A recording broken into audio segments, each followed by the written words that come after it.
nakuha ko aking ano. Si Joy, say hi! Ano ko, Ross? Ang may-ari na!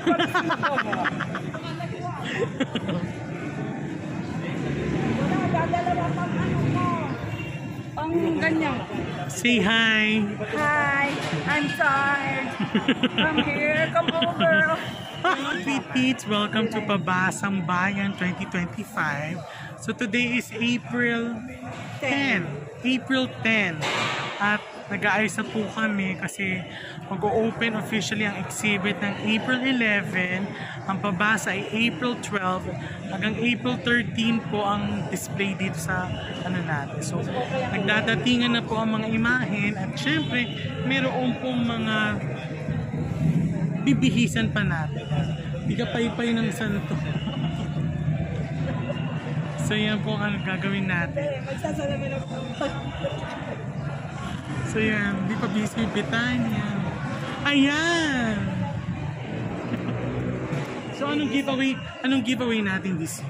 Ulam. Anong ulam? Embutido. Embutido Wow! and pickles. Wow, napakabongga naman. Meron Sa pickles. Meron kaya tayo? With matching 1,000 in the box. Ah, totoo? Totoo? Wala. Teka lang. Habang nagbibihis tayo, so kayo nagpapaypay.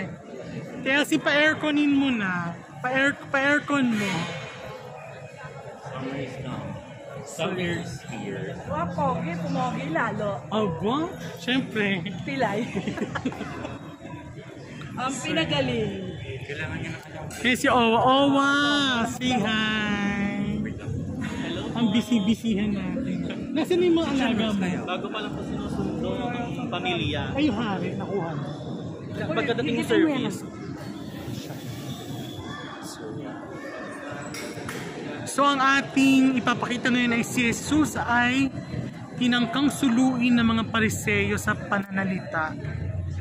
So kung ano man ito, pag natapos na yung pag-aayos, tsaka nagsasalita. So ngayon na nangyari, nag-over. May sumabog. First time may sumabog. So yung binibisan. Laban kahit brown out mo. Ano yung pumutok? Ano yung pumutok? May pumutok. Ano? Lobo yan. Late kasi na. Kung sabi namin, call time is 5. Tapos 7 mag-aayos. Ayan na, may ilaw. Nag-ilaw-ilaw na. Buti na na't may mga baterya ang mga santo. Tuloy ang laban. Tuloy tayo. So ngayon, pinapakain na namin yung mga magbubuhat. Tapos dinalagay na namin yung mga santo sa side para diretso akit na lang tayo sa stage. Diyos mo. Sino ang late? Soprano.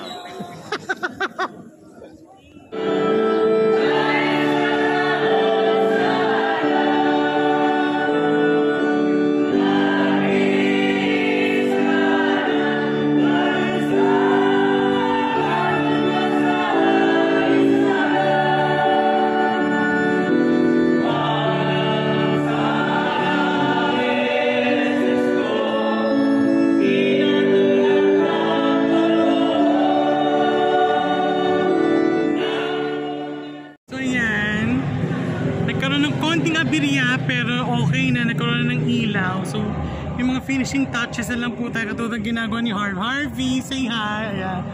Nagbibig siya ng taong bayan. For the ano. Mainit.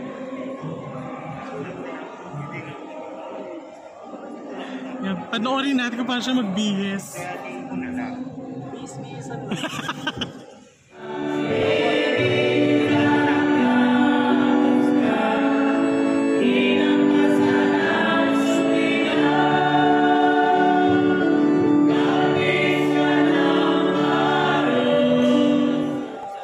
Nagutom ang mga kapuan. Kain po. Pagod.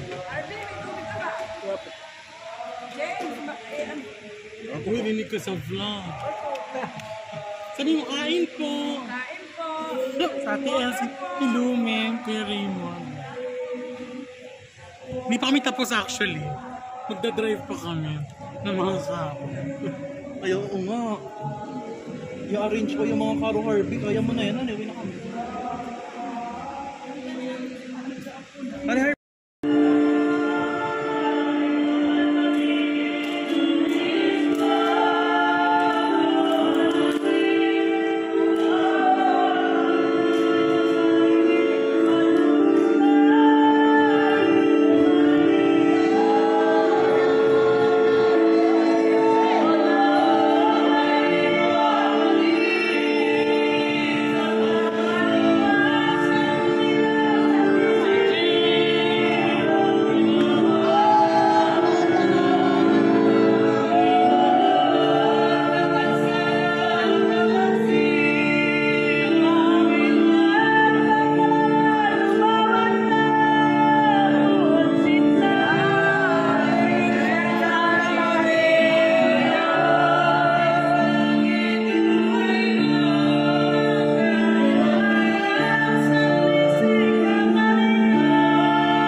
Sa vlog. Ayan. Hapunan po namin. Kuya Raymond. Ayan. Adobo. Hindi ko alam. And lumpiang sariwa with bean. Kanya-kanya kuha ng sila.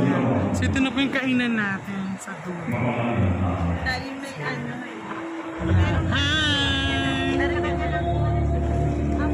Tapos na namin mag-Stations of the Cross. Hindi dumating si Kuya James at si Harvey to follow na. Kakain kami. Hi guys! Sila ang sponsor, family nila. Kasi sila ay hermano, dalawang santo. Ito po. Ito santo po. Oh, baka yan naman pala, deserve. Urong pa. Ayan. Para sa kagaganda ng basahan ng mga magbabasa. Sino si Mando? Sino si Mando?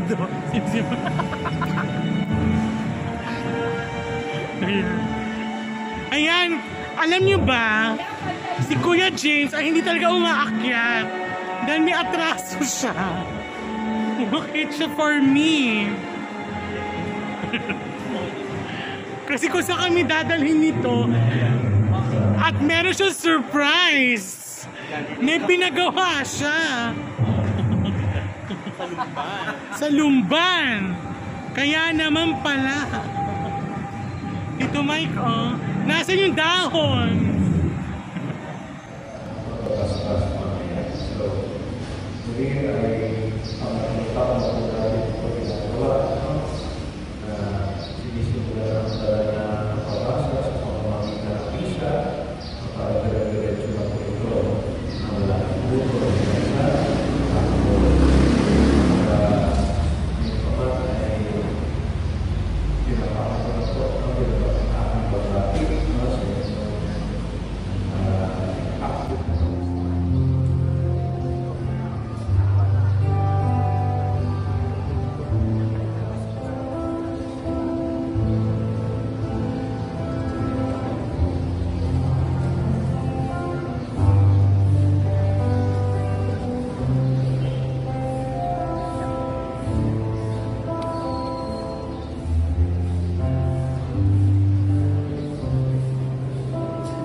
Ang pabasang bayan ay isang taonang tradisyong pangrelihiyon na isinasagawa tuwing mahal na araw sa Morong Rizal.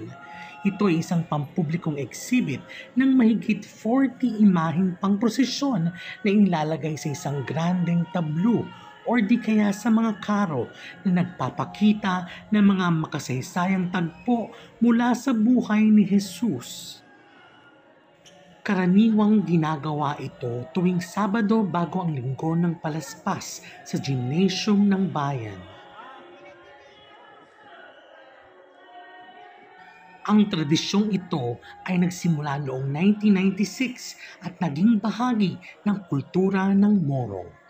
Ito ay pinangungunahan ng aming grupong Recamadero, isang samahang Katoliko na nangangasiwa sa mga imaheng pang Holy Week at layuning mapanatili ang mga tradisyon ng bayan.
Ngayong taon, sa pag-celebrate ng 25th na Pabasang Bayan, ang pagtatanghal ay binubuo ng 3 tagpo. Bawat isa ay may malalim na mensahe ng pag-asa na siyang diwa ng Jubilee Year na ito. Unang tagpo sa kaliwang bahagi ng entablado, ipinakita ang pagpapagaling ni Jesus sa mga bulag at pilay, isang napakagandang paalaala na sa kabila ng ating mga limitasyon, pisikal man o emosyonal, may pag-asa sa kagalingan. Ang Jubilee of Hope ay panawagan para sa panibagong lakas, pananampalataya at pagbabalik loob. Ang grand tablo naman ngayon ay si Jesus ay tinangkang siluin ng mga Pariseo sa pananalita. Tumutukoy ito sa isang pangyayari sa Ebanghelyo ni Lucas kung saan sinubukan ng mga Pariseo na hulihin o lituhin si Jesus sa kanyang sagot para magamit ito laban sa kanya. Sa konteksto ng Jubilee of Hope, tinatawag tayong muling manumbalik sa Diyos, kilalanin ang ating pagiging kanyang mga anak at mamuhay ng may pananagutan at pag-asa. Sa panahon ngayon, tayo rin ay maaaring dumaranas ng mga pagsubok sa pananampalataya, sa buhay o sa moralidad. Pero ang paalala ng tagpo ay may pag-asa kung mananatili tayong tapat at matalino sa ating mga pasya na kaugat sa Diyos. Sa kanang bahagi naman ng entablado, tampok ang pangangaral ni Jesus sa mga tao. Sumasalamin sa patuloy na misyon ng simbahan ang pagpapalaganap ng mabuting balita. Sa gitna ng mga pagsubok, kailangan natin ng katotohanan, gabay at inspirasyon.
proud.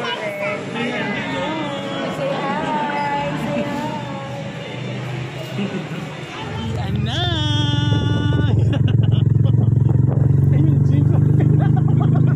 James! James! Sumagot. Oo! Ay, naku. So yan, so dito na po nagtatapos ang Pabasang Bayan nating vlog. Don't forget to like, subscribe, and of course hit the notification bell button para updated kayo. Woo! Si Harvey! RP, tatabing ko kami. Nawala! Tinakasaw kami.